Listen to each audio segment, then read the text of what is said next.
Rishi writes, do I need to learn Excel sheets? Maybe. The reality of most data scientists in the corporate world is that you're still going to be relying on Excel.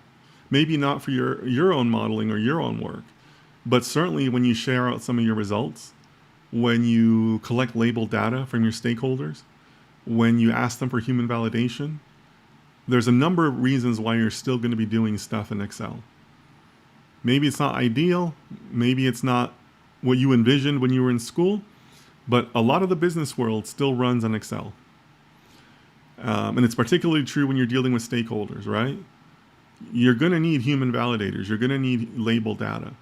And you can't send them code. You can't send them Jupyter notebooks. You have to send them something that they know how to use, right?